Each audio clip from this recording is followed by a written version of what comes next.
Cat in the studios here, introducing Viewpoint, your program of personalities, politicians, and perspectives. This morning we have great perspectives, and certainly we have some nice personalities.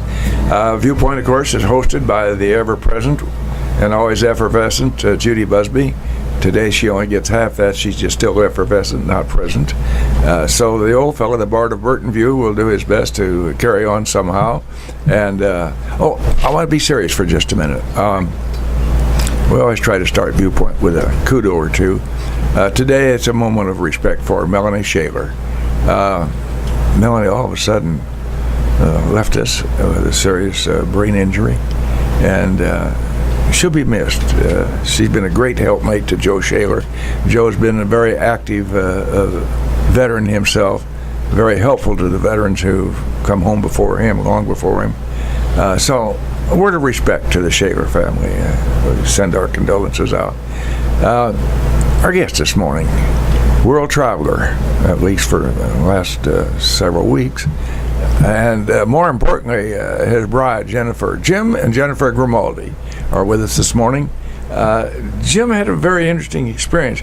Being a former paratrooper in his active military days, he decided that he would like to actively take part in the recreation of D-Day. And so, if I'm correct, you dumped the day before. Am I correct in that? That's right, on June 5th at about 9:30 at night. Yeah, 9:30. Jumping at night. Well, it was 9:30, but it was still bright out. Still pretty bright, yeah. As you know, the coast of Normandy is quite far north in France, and it doesn't get dark there till about 10:30 in June. Yeah. Well, for those of you who have not, I want to say to you, I have stood on that coast of Normandy post June 6th. I got to go in by boat. I didn't have to wade through water. So, in any event, the point I want to make is that's an awesome sight to stand on that coast and look west towards the English Channel, which at best is always very angry. And when it gets really angry, it really gets nasty. Mm-hmm. And unfortunately, we had thousands of men on boats on June 6th when it was nasty. Right. And, I always thought, I pictured, as I say, I didn't go in June 6th. I came in later. So, but I'm thinking of a 19-year-old kid huddled in the front of a Higgins boat, which is a flat-bottom boat, toss and turn like a cork in a bathtub. Equipment on that would make it difficult to walk at best. Right. And getting ready to step off into unknown waters, and thousands of them stepped off into unknown waters over their head with all that equipment. It was a terrible scene. And so Jim Grimaldi got to go back and recreate the paratroopers, who were extremely important, and unfortunately a lot of them landed in fields that had been flooded. Correct. And that was another story. So I thought it was a very exciting thing for a man of Jim's age. He's older now, to go and have the intestinal fortitude, that's guts to you folks, to jump out of a perfectly good airplane, which had no problems at all. And so Jim joined this group called, tell us the name of the group, Mr. Grimaldi. Well, my team's called the Liberty Jump Team. Mm-hmm. And we have members from all over the United States and the world. We have really? We have Canadians. I believe our president is a Canadian military member, active military member. Most of the people are Americans, but a good friend of mine named Mark, he's a British former, he actually lives in Israel, and he was part of the Israeli Defense Force. We have some good friends that were from France that are on the team. So it's a worldwide event. We also have a subsection in Holland that runs basicly the Market Garden jump that we do every year. The bridge too far. Correct. That was Montgomery's. That was Montgomery's muck-up. How did you find out about this to start with, Jim? Here we are, a lawyer in Lincoln, Logan County. Well, in the heart of Abbeville, and there's an international event going on. Well, it's interesting. Well, the internet, is full of Yes. information, and Some of which isn't worth. we actually had been planning a trip. We'd been planning a trip to France. We were planning last year to go this summer because we wanted to hit the Women's World Cup, which is going on right now, and I've always wanted to go to the Tour de France, which starts early July. And so we'd been planning on hitting those events, and somehow I came across this group. I'm in a few Facebook groups for paratroopers and that type of thing, and I think I came across the Liberty Jump Team, and I started looking into it, and I realized that they jump every year into Normandy. We've been doing that since 2006. I don't think the public's aware of that at all. Yeah, well, Annual it's thing. that's why we're here on the radio, to make everybody know that there are groups like that that still commemorate and honor people that served, people that died in World War II, and try to remember the veterans. And of course, given that it's been 75 years since D-Day, and 78 years since we were in the war started. The numbers are going down, and we lost my grandfather, who was a World War II veteran, a couple years ago. Well, every year, those of us of the WW2 age, that generation, we get out of here 300 a day, across the country. And so it's a marvelous thing that you were able to recreate. But the thing of it is, you use the equipment of the day. Yes, for the most part. Yes and no. All right, Yes so and we wear World War II replica uniforms. I got the jump boots. I got the M42, which is the paratroopers outfit, basically the coat, pants, suspenders. I use round parachutes like they did back then, like I used when I was in the active duty military. However, they're of a better quality than we had back then. The materials are better. They're made better.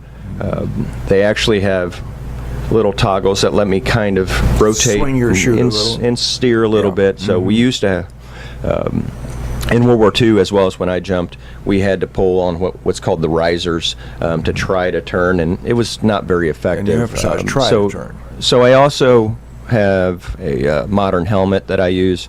Some of the guys wear World War II or replica helmets, but I chose to use a modern helmet just because this is where I make my money, my brain. So I didn't want to knock myself out.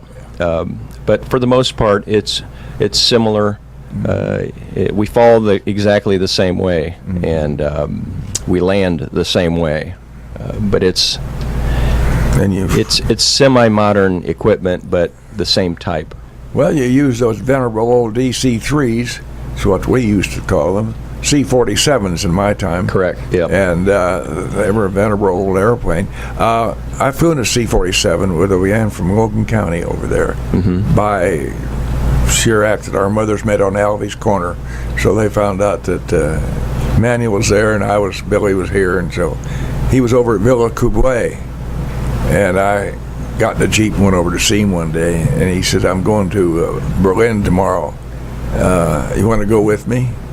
Well, of course I did.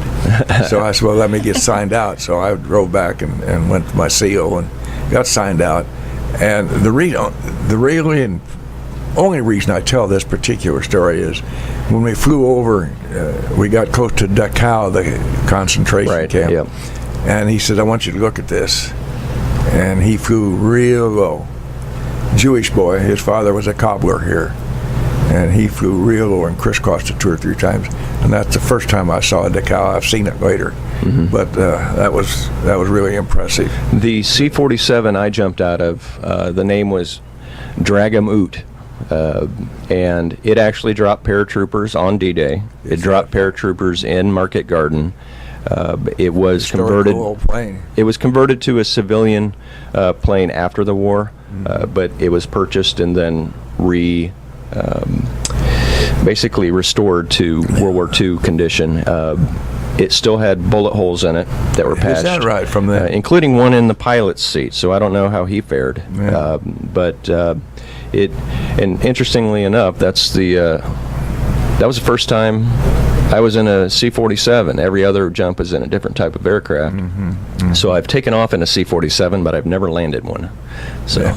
Well, we're sitting here, you and I talking, and we're just absolutely excluding the lady who put the imprimatur on all this Right. and allowed you to go, the mother of your twins, 7 and 10, 2 sets of twins. That's remarkable. So Jennifer, art teacher and mother, and kind of goes along with this old military stuff. So thank you very much for being with us, Mrs. Grimaldi. Sure. We appreciate your showing up. I knew you'd add a lot to it because I was aware of the fact that Judy was going to be with us, and I don't think Jim and I could carry that thing over ourselves without the little pulchritude in the studio this morning. So we're happy to have you with us. Did you have any fears and trepidations about this when Jim began to mention signing on? Not really. Whenever my husband does something, he goes above and beyond to make sure he knows all the ins and outs of whatever it is. So I have full trust in him being okay. Well, she never tells me that. But this is the first time you've heard this. yeah, pretty much. Tell us about the logistics of planning. Now, you're just not Jennifer and Jim going. You have 4 children. Yep. That you're involving in this. And by the way, kudos to you. Hats off, salute for including your children in this venture. This is something they'll take with them throughout their entire lives. And like you said, the youngest set is 7, the oldest set is 10, and I think once we got there, I mean, they knew Daddy jumped out of airplanes. Yeah, well, so what? They'd never seen me. They've seen the videos. They've seen videos of me doing it. They've never witnessed it, and so hopefully they remember that. We recorded it on video cameras and stuff like that. So I saw the Facebook video. It was nicely done. Thank you. I was kind of there with him all the time. So I would never leave a perfectly good airplane. had a few I was wondered about several times, but we stuck it out with them. Well, I like alternatives, Bill. If you can't land in it, you might as well jump out of it. That's the lawyer in me. He's always looking for a side angle. Planning of that. You just didn't decide that we're going to go next month. This took a lot of preparation. Correct. I think it was about September of last year is when I ran into it. I started doing research on it. I started doing research on the group that I joined, and what I did was I told her, I said, listen, I know we're planning on doing this thing in July to go to the Women's World Cup and Tour de France. And I said, there's a thing going on next year that's pretty important, and it's the 75th anniversary of D-Day. And I was wondering if you'd be okay with us, instead of doing that, still going to France, but going to Normandy, because I think it'd be, I wouldn't say a once-in-a-lifetime experience, but there's only one 75th anniversary. And she said, if you don't do this, and I think these were her words, if you don't do this, you'll regret it the rest of your life. So go ahead and sign up. And you would have. Seriously. Yes. I know Absolutely. I would have. At the north end of Normandy, along the beach line, there's a little community called Aramanche. They have a magnificent museum there. There are no seats. You go in, you stand, and there's a 360-degree screen, and this revolver, and you turn and go, and you can hear the tanks on the streets, and you hear all the sounds and everything. You just and your hair goes up on the back of your neck. Seriously, and if anybody in listening area is going over to the D-Day area, be sure and do that museum at Aramanche. That's a little village on the north end. So the nice thing about being there on the 75th is that everybody and her brother that has anything to do with D-Day, we're not reenactors. My team's not reenactors. We're a demonstration parachute team. We go to different events throughout the United States and jump. For example, air shows, World War II commemorations, that type of thing. But there's another subset of people that are more reenactors, and they also wear the uniforms, but they also have vehicles, tanks, half tracks, and they go and do that. Now, coincidentally, it seems like half the World War II Jeeps in the world are owned by Frenchmen because they were all there. And we were in St. Mary-Église, which is very famous for the paratrooper jumps of the 101st Airborne in World War II during D-Day. We were there, and there was hundreds of people wearing World War II gear. They had tanks in the streets, not when we were there, but a couple days later. They had tank parade and all this. So instead of seeing it in a theater, you could experience it, albeit in a different type of environment than World War II, more jovial commemoration. But it's interesting and odd at the same time. I think it's safe to say that the French really do appreciate what was done on June 6, 1944. In later days, we had there was a village where a pilot died in a crash there he veered away in order to save some school children or something. And to this day, the French villagers, they take care of his gravesite every day. That's here we are, 75 years You later. get a little bit of a different, the French people get a bad rap from Americans saying that they're snooty to us. I didn't really experience anything like that, and in the rest of the country. However, the people of Normandy, the locals there, are extremely appreciative of the Americans because it was them and their ancestors that were feeling the full wrath of the German Wehrmacht and the rest of the Luftwaffe and all the pressure that came along with having a Atlantic Wall, basically, that the Germans put up. So they were occupied in the true sense of the word. And to this day, they're appreciative of both the British and Canadians as well as the Americans. Well, you think about the weather, sometimes significant, sometimes pretty insignificant. But think about the significance of the weather meteorologist who had to predict to Eisenhower what the weather was going to be. And Right. Eisenhower's position to make the final decision, go or no go. And they'd already postponed it a couple times because of weather. Yeah. And you come to a point in time where you have to do something. Well, I think if they didn't jump on June 6th or invade on June 6th, it would have been another month, I think, before they could have because the weather factor was so it worked out. Yeah. Well, as I said, Cross That English channel is not an English channel. I didn't consider that a great accomplishment. I was sick and I was on a big boat. I mean, I wasn't on the Higgins boat. Yeah. I was on a landing ship craft, and it was big, and it tossed around like a cork, and I didn't like that very well. Well, the weather was... It was chilly. It was chilly, even in June. It's chilly, and the weather there is extremely unpredictable. It could be light winds and sunny 1 minute, and then an hour later. It kind of reminds me of Lincoln, actually, because. But I was actually supposed to our team made 5 or 6. We were slated for 5 or 6 jumps, and we were only going to be there for the first 2. I made the first jump.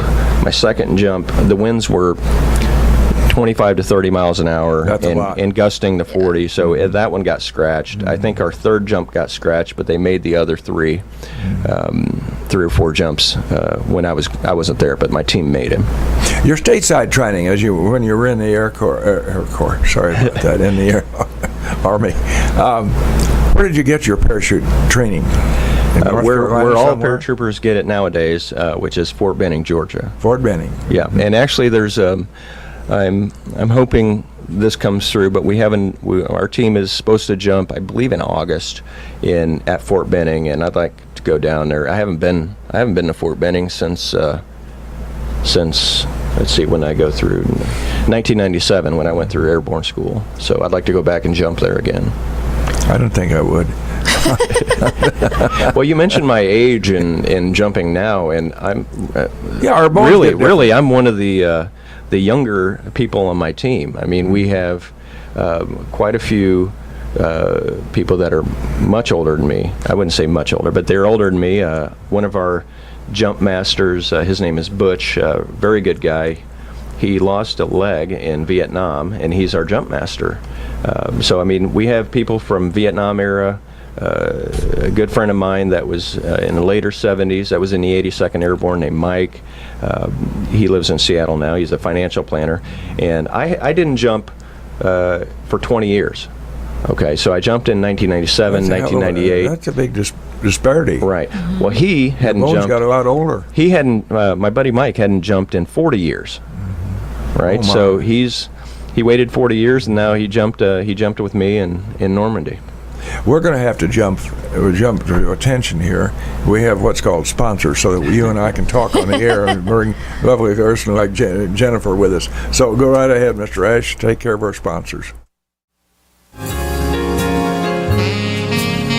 Right back live in the studios here at WLCN, 2250 Grazy Road. How are we going to get here to work? They're going to start working this road one of these days. Well, no, I guess. Yeah, well, we'll go Nicholson Road and come in the other way. In any event, Viewpoint program each Wednesday morning, 8:15 to 0900 hours. This morning, we're very pleased and privileged to have Jennifer and James Grimaldi. Jennifer being the distaff side of the family, who brought Jim 4 children by way of 2 sets of twins, 7 and 10. And their children accompanied them on this voyage to Europe and got to see their daddy jump in a D-Day reenactment. Jim Grimaldi, a noted attorney here in town, don't go to him with just a common ordinary will or anything, because he's not going to take your time. He's going to do criminal cases. Yep. So, by the way, can I get my appointment changed? Well, I moved you back up to 10 o'clock, so we'll be fine. Okay. Jim had the courage, the fortitude, and the temerity to take his family to Europe this last June. And Jim participated in the reenactment of the D-Day jump, which is June 6, 1944.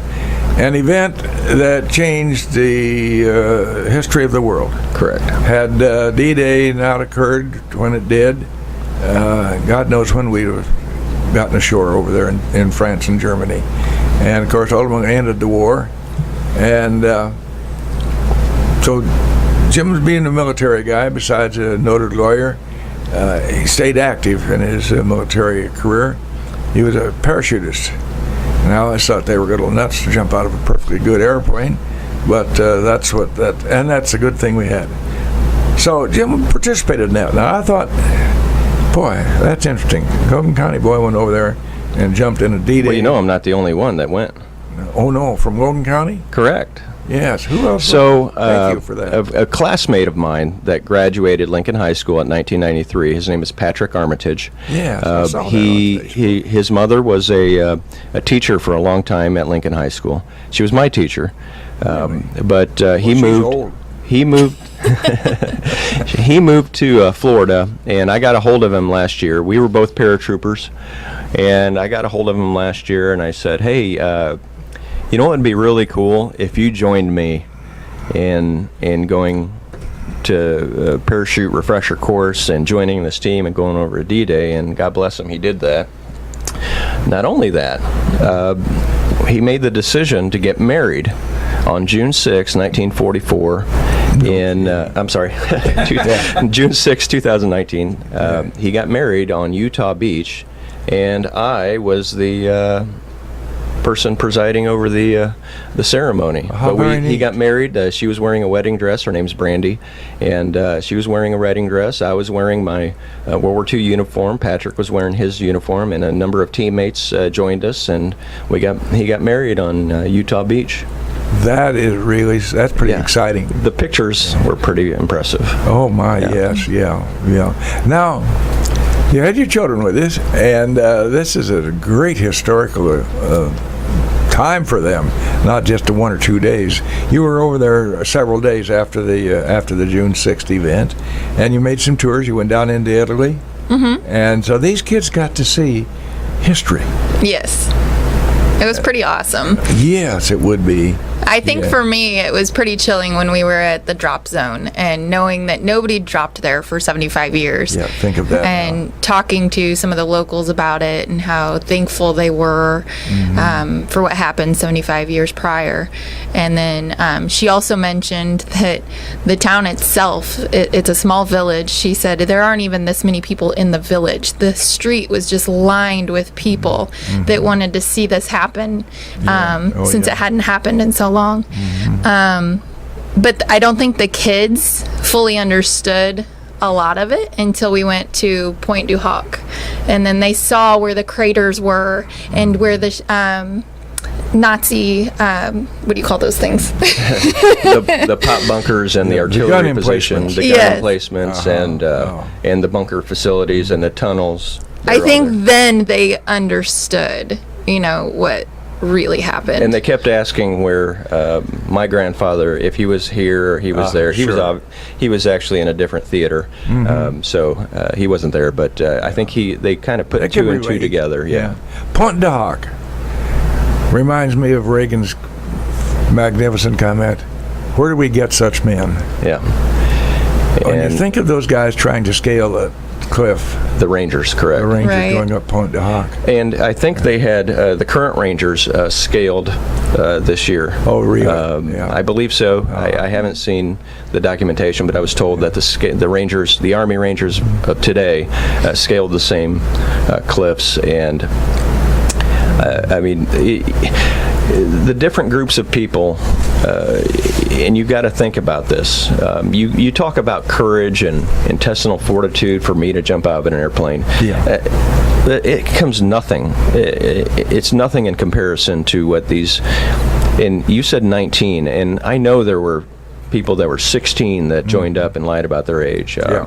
But storming the beaches, climbing the cliffs, jumping out of airplanes behind enemy lines, I couldn't imagine would have been like to be a 17, 18, 19-year-old kid. I was in the military when I was 19, but I didn't do anything close to that. And it just, thinking back, I guess we assume that they're older, but they're not. They were kids, and they were led by somewhat older 23, 24, 25-years. Some of them 90-day wonders. Right, and it's just, it's amazing to know that happened. It was really a different time, and I can't. It was just an honor to be there and experience that and honor their sacrifices. Saint-Mary-Église, nice little village. I stood there and all I could see was that poor parachuter whose chute hung up on this church. Right. And the church bell's going. The 101st Airborne paratrooper that got hung up in the steeple. And every year for D-Day, they put up a replica mannequin in the steeple so you can see where he landed. And there he hung, a fair game for any and all. Right. I think he made it, though. Yeah, I think he made it somehow out there before it was all said and done. You did some traveling. Of course, you went into the City of Lights, which is a magnificent city. When you stood there and looked at the Ark, you didn't know at the time that some dude flew an airplane underneath that Ark during in a celebration of VE Day. I knew about that. Obviously, wasn't there to see it, but I knew about that. And every time I see that, I don't think about VE Day. I think about the old newsreels of Hitler and the Nazis marching down the Champs-Élysées, and it's just, it's really amazing just to be in the same spots as basically history. Well, as I say, it changed the history of the world. And thank God for that. We'd still be seeking German. Jim wouldn't have the freedom to be on the air if the Nazis had control of this country. Right. That's just the way it was. The trip down into Italy, that little side trip that you made down there. Right. Bet the kids enjoyed that. Now you went to they got to go to the Vatican? Yes. That's a big deal. Yeah. Yeah. That's really a big deal. It's pretty awesome. Yes. They go to a Catholic school, so it's pretty important for them. They were hoping they'd get to see the Pope. I told them that wasn't very likely. He wasn't home. I saw him wave from the balcony once. I don't know which window it was. Yeah. Yeah, apparently he only waves from that balcony and Christmas, Easter, and a couple other times. So. Yeah. But to take youngsters at that age, there's a lot of responsibility, and moreover, it's trying to make sure that they understand the history that they're enjoying by being with their mother and father in such a magnificent event. That was a big deal. Reenactment of June 6th, one of the charter days on anybody's calendar. And while we were at the Coliseum, I saw a photograph, and believe it or not, Rome was liberated on June 5th, 1944. The day before D-Day, Rome was liberated, and they had photographs of the American soldiers marching past the Coliseum there. Yeah. And we can't forget, we talk about the European theater. We can't forget that at the same time, hundreds of thousands of Marines, airmen, seamen, were in a Pacific theater fighting for their lives as well. And June 6th gets... And no less dangerous by any stretch of the imagination. Not at all. And June 6th got a lot of publicity. Well, but rightfully so. We want to also honor people that were in the Pacific theater as well. Like my grandfather, he was in the Pacific theater. I was always grateful that I got sent to Europe instead of the Pacific. Yeah, it was a whole different experience. Just luck of the draw there, You're just a common peon out there and doing what they tell you and when they tell you and where they tell you. Yep. And I enlisted, Jim, with the University of Illinois. My alma mater. In the enlisted reserve corps, and that's why and it was in the armory. And I can't remember where I am today, but I can remember the name of the guy who signed my enlistment papers and what he told me after I took my hand down from the oath. Captain McClintock said, "You're ours now, son." Well, let me tell you. So little did I know what that gentleman meant at the time. It's funny the things we remember, and I remember when I told my mother, "Oh, by the way, I'm going to be a paratrooper," and she told me a story. She says, "If you learn to make coffee, guess who's going to be making the coffee?" I said, "Yeah, but I want to jump out of airplanes, so that's fine with me." Yeah. And I got $150 extra a month. Yeah, well, that was probably a 25% increase in my pay. That was percentage-wise, that's a pretty good increase. And I was talking to one of the 82nd Airborne World War II veterans that jumped on D-Day while we were there. We take time to meet them, shake their hands, let them tell their stories. Their pay was $50, and they got an extra $50 for jumping, and so that doubled their pay. So, Jennifer, as the wife of a reenactor and the wife of an active military guy, mother of twins, what was your overall reaction when Jim says, "We want to go, I want to be in that reenactment"? Like he said, I said that, you're going to regret it if you don't do it, because I knew you would. There's a good lady. Yeah. Smart so mother. I said, go for it. You're never going to have that chance for the 75-year anniversary again. Was it difficult to arrange the trip, the logistics and all? Because you're not going as Jim Grimaldi, you're going as Mr. and Mrs. Jim Grimaldi and 4 children. Well, I think it's about the same as any trip to Europe. You just buy more tickets. Yeah, I hadn't thought about that context. Yeah. I guess that's the basics theoretically, of it. you just buy more tickets, and they tag along, and you drag them along. So. Now, Jennifer, other than the pride, and I'm certain there's considerable pride of watching your husband participate in that. Other than that, was there one particular part of your trip to Europe that stuck out and that you're reminded of as we sit here today in this studio? I really think it was watching him jump and then seeing the light bulb go on in the kids when we were at Pointe du Hoc, and seeing them try and reenact themselves things that may have happened. So I think that was the highlight. Yeah, they were playing Americans versus Germans in the bunkers, and I told them, make sure the Americans win. Yeah. Absolutely. What about the City of Lights? What impressed you most about Paris? Well, I've been there before, so. Oh, that's, you're an art student. I forgot that. But having the kids see it for the first time Yes. was exciting. We made them walk up the stairs of the Eiffel Tower. Oh boy. Yeah. Well, you know, Bill, I'm cheap, and I'm not going to pay extra. I'm not going to pay extra to take the elevator. We walked, for God's sakes. I wouldn't be able to do that today. I fell on the floor at CVS the other day and couldn't get up. Well, I know a good lawyer, Bill, if you want to say. Well, did she fall or was she pushed? But there was so much for you to do and so much for you to try to include that your children saw. And kind of an obligation on Mom's part to see that these kids saw all these things. Yeah. And that was difficult. It can be, but they do pretty well. They've traveled before. I was going to say they're not non-travelers. So. Right. So they did pretty well. And we took them to St. Mary Glees. We took them to Pont du Hoc. We took them to Omaha Beach, Utah Beach. We didn't make it to Carentan and some of the other places. We were kind of short on time while we were there, but we hit some pretty important spots. Yeah. The lots of Americans there while you were there?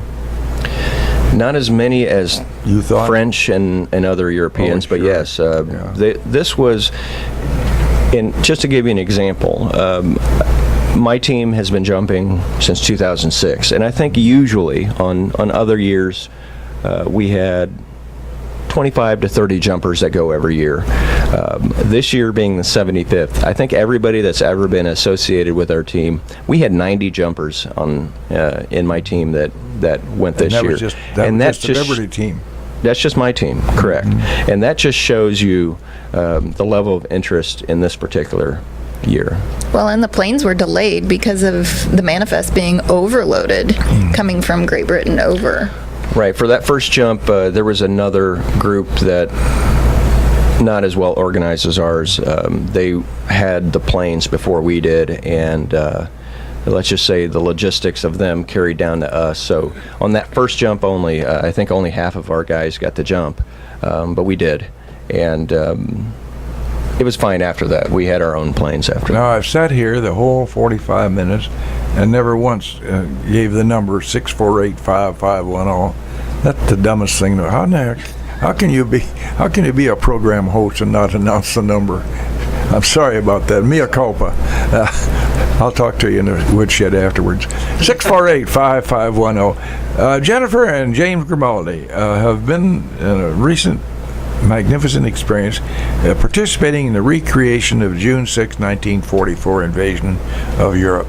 And Jim was able to jump with other Americans in a commemorative event over there. Somebody might have some questions and or comments for Jim and Jennifer. 648-5550, but you better hurry, that clock's moving. Yeah. So, Jennifer, did you find yourself in an unusual spot? Not many wives would get to go with their husbands on that. I think that was pretty unusual. Well, I think there were several there actually. Yeah. But not everybody takes their kids. Well, no. Yeah, that's true. Oh, no. No. I don't remember seeing. I think only a few families brought their children. Even the locals, like there weren't that many kids on the street that were watching everything happen. So I don't know if there just aren't any kids in that area that, maybe they're all older people. Do you think they had this event pretty well organized, sir? The French? Yes. I think so. I think what they do is they basically cordon off a large section of Normandy on June 6th. So you can't get in and out of it. So you better be in there to begin with. But I didn't see any real problems with traffic or anything like that. It was pretty well organized. Well, and when you jumped, they blockaded the ends of the road. And so I had to get there early. So I was there I think 5:30, 5:45ish, and they were supposed to drop at 7. And by 6 o'clock, they'd already closed the road. You weren't allowed to get in. So I was glad I got there a little bit early because I wasn't going to walk the whole mile and a half from the blockade to get to where the drop zone was. But then they wound up being like 4 or 5 hours later for the drop because of the delay from the manifest coming from Great Britain. So Today's communication being what it is, and the ease of communication, as opposed to 75 years ago, did you jumpers, could you communicate with one another via radio or at all? Or did you have communication? While we were on the plane? Yes. Well, it's pretty loud on the plane. Yeah, sure it is. But we didn't communicate with people on the ground. At least we didn't. I'm sure the pilots knew what was going on. But we took off. We took off from Cherbourg, so it wasn't that long of a flight. And before I left, we said, "Hey, we're getting on the plane." I called her and we sent texts and say, "Hey, we're getting on the plane. Keep an eye on the sky because we should be coming pretty soon." Yeah. I'm just kind of overwhelmed by the fact that we had somebody local to go and participate in an event that was such a watershed event 75 years ago. I was still in England, waiting for you guys to blaze the trail so we could go in. All right. And as it turned out, I got very lucky. I got a really lucky assignment. I got assigned to Orrery Field, which is like the O'Hare Field of Chicago. Right. And so, do you have anything you like to sum up with, Jennifer? not really sure. Well, I would like to say something, Bill. We talk about veterans and thanking them. And the World War II veterans, I think, are the ones that deserve the most thanks. So I'm going to thank you for being a active participant in helping us win the war against basically tyranny and world domination by the Nazis. So I know you get thanks from a lot of people, but I wanted to take time on the air to thank you, as well as the other World War II veterans. Yeah, there's got to be thousands of us in my category. Yesterday I met a gentleman who was walking coast to coast on behalf of veterans with their... He thinks it's just an absolute aberration that we have homeless veterans. Right. And veterans with serious problems. Correct. Some of their own making, some which are direct results of their being a veteran and in that environment. And so Bill Shuttlesworth, as I speak today, he's on his way from Lincoln to walking to Havana. Walks about 30 miles a day, and from Havana he's going upriver, downriver to Quincy, and I don't know where, but he's working his way from Massachusetts to Vandenberg Air Force Base in California. That's where he's going to quit. Well, kudos to him. Bill Shuttlesworth is his name. And if anybody would like to know his phone number to call him and talk to him, I'll give it to Jim Ash, and you can call Jim Ash at 648-5510. I thought it was remarkable. He's the second guy I've ever met that walked coast to coast. One of them was a fellow named met in the IGA store 4 or 5 years ago, Rashid Huda, and he was walking on behalf of, I've forgotten now, but he was making a coast to coast trek, and that's a big deal. Yeah. I'm not sure a lawyer could summon up enough reserve to make it through day to day at 30 miles a day. Not by foot. Jim and Jennifer Grimaldi, thank you very much for being with us this morning. I appreciate it very much personally. Jim and I have a connection, goes back to my boyhood, you know. We live next door to his family on Ottawa Street. Yeah. So we're kind of connected in a direct way. Lincoln Avenue. And now he lives in my house that I grew up in on 304 Lincoln Avenue. And I always bow my head in reverence when I go by. Thank you, Jim Grimaldi and Jennifer, very much. It was a pleasure. Thank you. We'll have a promotion as soon as I decide who we're going to have next week. I always try to close Viewpoint with a kind of a little platitude. Be the reason somebody smiled today. Thanks, Grimaldis. Thank you. Thank you.